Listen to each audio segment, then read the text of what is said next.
Hello guys, എല്ലാവർക്കും fitness ഫസ്റ്റിൻ്റെ ഒരു പുതിയ വീഡിയോയിലേക്ക് സ്വാഗതം.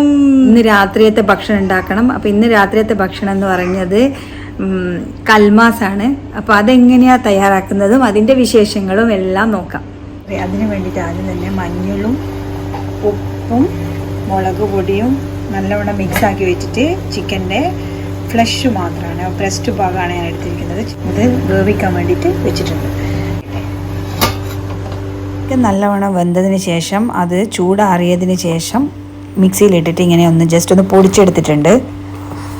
ഇനി മസാല ഉണ്ടാക്കുന്നതിന് വേണ്ടിയിട്ട് ഉള്ളിയൊക്കെ എടുത്ത് വെച്ചിട്ടുണ്ട്. ഇനി അത് കട്ട് ചെയ്തിട്ട് നമുക്ക് മസാല തയ്യാറാക്കാം. 2 ഉള്ളി കട്ട് ചെയ്ത് വെച്ചിട്ടുണ്ട്. പിന്നെ കുറച്ച് ഇഞ്ചി, പച്ചമുളക്, കറിവേപ്പില, പിന്നെ 1 അല്ലി ഗാർലിക്, ഇതൊക്കെ കട്ട് ചെയ്ത് വെച്ചിട്ടുണ്ട്. ഇത് ഞാൻ ചിക്കൻ പുഴുങ്ങി എടുത്തിട്ടുള്ള പാത്രം, സെയിം പാത്രത്തിൽ തന്നെയാണ്. കുറച്ച് വെളിച്ചെണ്ണ ഒഴിച്ചതിന് ശേഷം ഇതൊക്കെ ഒന്ന് വാട്ടിയെടുക്കണം.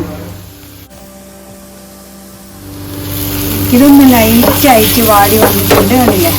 ഇനിയിപ്പോൾ ഇതിലേക്ക് നമുക്ക് പൊടികൾ ഇട്ട് കൊടുക്കാം. മഞ്ഞൾപ്പൊടി, കുറച്ച് മുളക് പൊടി, കുറച്ച് ഗരം മസാല, പിന്നെ കുറച്ച് പെപ്പർ പൗഡർ, കുറച്ച് മഞ്ഞൾപ്പൊടി, കുറച്ച് മുളക് പൊടി, പിന്നെ ഗരം മസാല, പിന്നെ കുറച്ച് കുരുമുളക് പൊടി. ഇത്രയും സാധനം മാത്രം, കൂടുതൽ മസാലകൾ വേണ്ട. ഈ ഒരു കുറച്ച് ക്വാണ്ടിറ്റിയിൽ ചെറിയ അളവിൽ ഇട്ട് കൊടുക്കാൻ മതി. ഇട്ട് കൊടുത്തിട്ടുണ്ട്. ഇനി നമുക്കിതൊന്ന് വീണ്ടും ഒന്ന് മിക്സാക്കി എടുക്കണം. ശേഷം നമ്മുടെ ഈ ചിക്കൻ ഇതിലേക്ക് എന്നിട്ട് മിക്സാക്കി കൊടുക്കണം. മിക്സ് ചെയ്ത് കൊടുത്തിട്ടുണ്ട്. ഇനി മല്ലിയിലേൻ്റെ ഫ്ലേവർ ഇഷ്ടമുള്ള ആൾക്കാർക്കാണെങ്കിൽ ഈ ടൈമിൽ കുറച്ച് മല്ലിയില ആയിട്ട് അരിഞ്ഞിട്ട് ഇതിലേക്ക് ചേർത്ത് കൊടുക്കാം. നമ്മുടെ മസാല ഇവിടെ റെഡി ആയിട്ടുണ്ട്. ഇനി നമുക്ക് കൂട്ട് തയ്യാറാക്കാം. ഇനി അരി കുഴച്ചെടുക്കണം. അതിന് വേണ്ടിയിട്ട് അരിപ്പൊടി എടുത്തിട്ടുണ്ട്. ഇനി ആവശ്യത്തിന് ഉപ്പ് ചേർത്ത് കൊടുക്കണം.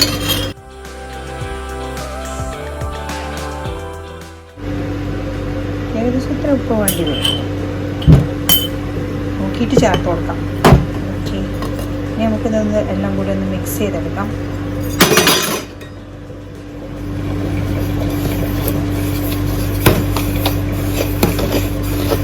മിക്സിയുടെ ജാറിലേക്ക് കുറച്ച് തേങ്ങയും ഉള്ളി, കുറച്ച് 3-4 ചെറിയ ഉള്ളി എടുത്തിട്ടുണ്ട്, കുറച്ച് കറിവേപ്പില, ഇതൊക്കെ കൂടിയിട്ടൊന്ന് ചതച്ചെടുക്കണം. ഇതിൽ ഓൾറെഡി ഉപ്പിട്ടിട്ടുണ്ട്. ഇത് ഞാൻ എടുത്തത് പത്തിരിപ്പൊടിയല്ല, പുട്ടുപൊടിയാണ്.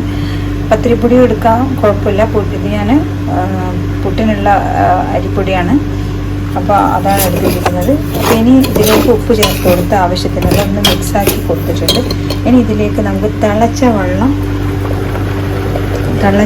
ഇതിലേക്ക് ഒഴിച്ചു കൊടുക്കണം. എന്നിട്ട് കുഴച്ചെടുക്കാൻ പാകത്തിന്, ഉരുട്ടിയെടുക്കാൻ പാകത്തിനുള്ള ആ ഒരു തരത്തിലേക്ക് ചൂടുവെള്ളം മിക്സ് ചെയ്ത് കൊടുക്കണം. ഇപ്പോൾ ചൂടുവെള്ളം ഒഴിച്ചിട്ട് നനച്ചെടുത്തിട്ടുണ്ട്. ഇനി ഇത് തണിഞ്ഞതിന് ശേഷം കുഴക്കാൻ പാടുള്ളൂ, കൈകൊള്ളും. ഈ അരച്ച് വെച്ച ഈ സാധനം കൂടി ഇതിലേക്ക് ഇട്ട് കൊടുക്കണം. ഇട്ട് കൊടുത്തിട്ടുണ്ട്. ഇതും കൂടി ഒന്ന് ഇട്ടിട്ട് ഒന്ന് മിക്സ് ചെയ്ത് കൊടുക്കണം. മിക്സാക്കി എടുത്തിട്ട് ഇങ്ങനെ ഒരു ഉരുള എടുത്തു.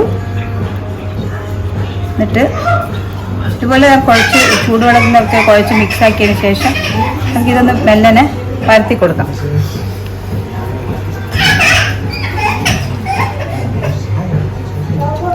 ഇതിൻ്റെ ഉള്ളിലേക്ക് ഇത് ഫില്ല് ചെയ്യാം.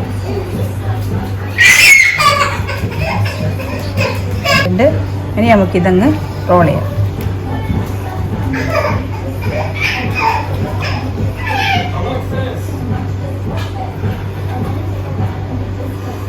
ഇത് ഉരുളിയാക്കി എടുത്ത് വെച്ചിട്ടുണ്ട്.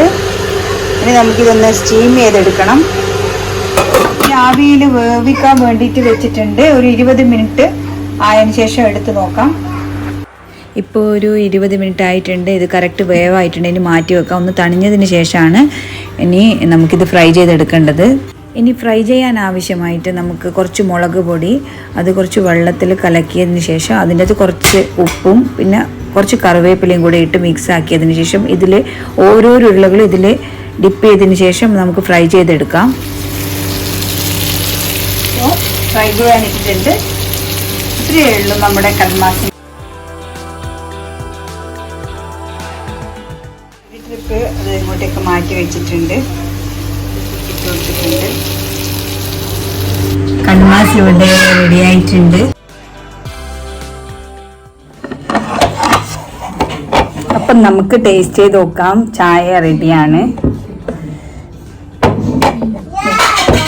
ചായ നമ്മുടെ ഒരു കൽമാസ്.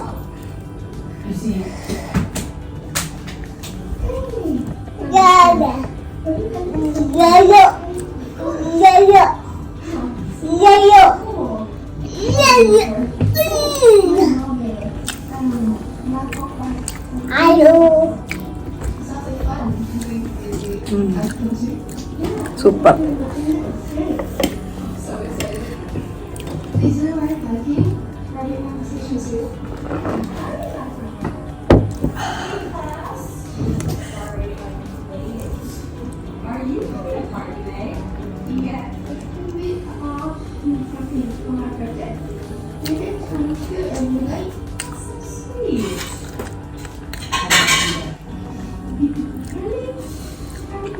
നല്ല സോഫ്റ്റ് ആണ്. വീഡിയോ ഇഷ്ടമായെങ്കിൽ എല്ലാവരും ലൈക്ക് ചെയ്യുക, ഷെയർ ചെയ്യുക, കമന്റ് ചെയ്യുക, കൂടെ സബ്സ്ക്രൈബ് ചെയ്യുക. പിന്നെ ഇത് ട്രൈ ചെയ്ത് നോക്കാനും മറന്നു പോകരുത്. അടുത്ത വീഡിയോസുമായി വീണ്ടും കാണുന്നവരെ ബൈ ബൈ.